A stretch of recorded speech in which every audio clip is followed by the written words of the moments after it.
I think there's a lot of similarities with my life and Lee's life, especially in terms of our career. We trained in the same school, Beijing Dancing Academy, and then I went to Royal Ballet School in London when I was 15, and then joined the Birmingham Royal Ballet. And I guess it's very similar. We actually both went to the West at such a young age, and without knowing the language, and basically have to find out by yourself how everything works in terms of socializing and how things works, and also when you get into the company, then to establish yourself as a dancer. It takes a lot of hard work. So and not knowing when you're actually going to go home. My father still is teaching. Actually, he was the director for the upper school in Beijing Dancing Academy, and he always take me to his class when I was like 1 or 2 because we couldn't afford nannies at that time. And I used to just watch. I probably just picked up from then. And I remember at the age of 7 or 8, I can't quite remember exactly when, my father came back from Paris, and he brought back a video of Baryshnikov doing Don Q, and he put it in. And I just remember, now every dancer knows that when in the third act when he does his cup solo.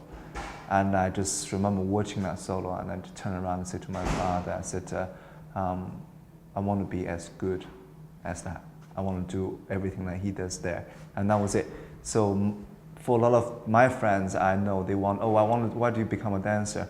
I want to do the Russian dance in Nutcracker. I want to wear pink tutus. I always knew that I want to be one of the best in the world. I want to achieve what Baryshnikov has done. And so that's why I became a dancer.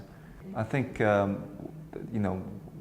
when I went into the ballet, the standards was already different for me because I knew how incredible, in terms of technique, can a human being do. And at such a young age, a lot of my friends were still in, the Russian dance, the split jump it's incredible. Where I'm already moving on to the double revoltas, 10 pirouettes, and it's just completely different.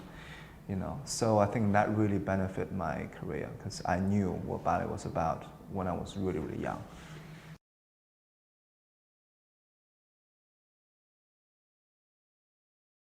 A friend of mine from Australian Ballet who actually moved to Birmingham, and she was like, about 3 years ago, this is before 3 years ago, Li Chunxin? I said, yeah, I know. And she said, he had a book out. I said, oh yeah, I know. And she said, they're making a movie. They're thinking of making a movie. I said, oh yeah, good. And she said, you should call Li and ask to be, to play him. I was like, yeah, and just left it. I thought, come on, making a movie, yeah, never gonna happen. Stick with my daily job. Another year went by, and Li came down to Birmingham. He had a conference, and he came to my company, and he saw me doing class. And then he said, this thing might happen. It's very possible that we're going to make it. And if it does, I would definitely contact you because I think you're very suitable for the role. But please take up, some acting lessons. Bruce and Jane flew all the way, I don't know, God knows from where, to Sunderland, which is this small town close to Newcastle, and saw me dancing and were now with me for something to eat afterwards. And then the next day I went to the hotel and read a few lines and took a few pictures. And then in the afternoon I got a call from Jen and says, we just like to offer you the job. And I went, oh yeah, great, thanks. And I had the phone down, and because I had a performance in the evening, and my friend just sat there going, what? Because we're sharing guest dressing rooms, and this Robert Chusley, this principal guy, said, well, what happened? I said, oh yeah, I've got it. They went, how did they come to me? But I just didn't sink in, and I just kept doing my makeup and stuff. Then, like 5 minutes later, I turned around and said, hey Bob, did I just tell you that I got a job? And I was taking up the phone and checking if the number was on there, whether I was dreaming.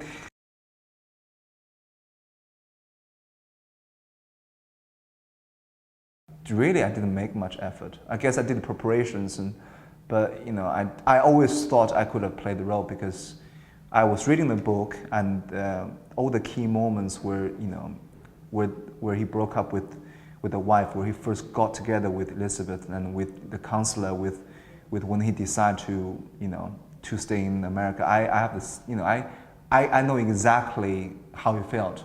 It really did. And I think it shows in the movie. A lot of times, Bruce came up to me and says, "That was very well played. I know it's very hard to take a curtain call or something, be emotional." I said, "Bruce, this is not acting for me. I've seen all my friends taking final curtain calls. I know exactly how it feels." And so yeah, and I always thought I could have done this well.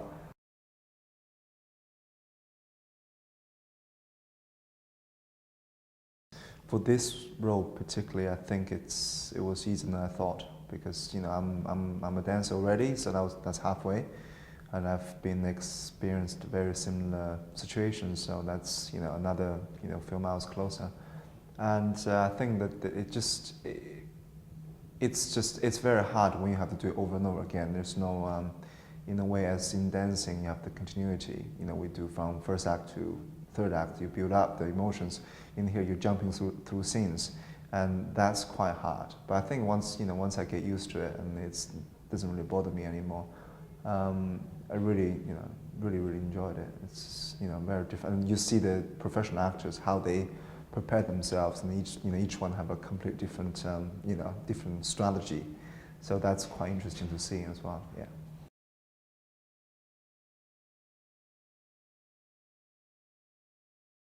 I'm that kind of ballet dancer that I need to train so hard because my body type. I know some people could just get up and do it, and whatever. I need to train very hard every day, day-to-day basis. And if I don't train enough, if I don't train enough, I go out of shape.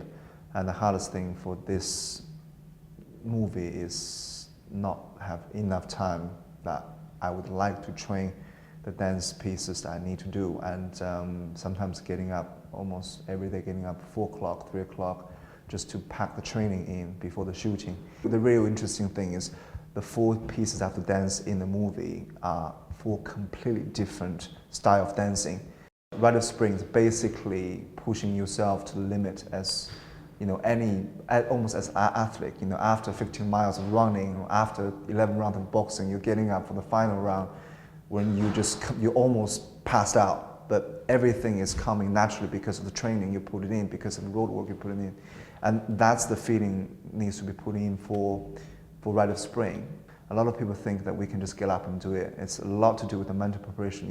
If your mind is not in the right place, forget it. And the hardest thing is for dancing in the movies, you don't have proper audience.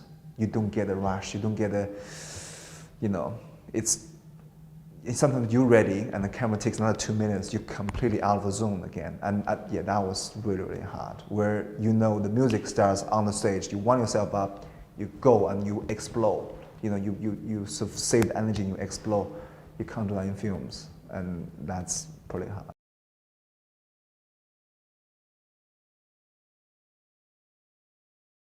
It's an honor to work with him and with the whole team, and with everybody. And if you only make one movie in your life, I think this is a God-given opportunity for me to actually be able to work with such a wonderful bunch of people, and I don't think you're ever going to top that.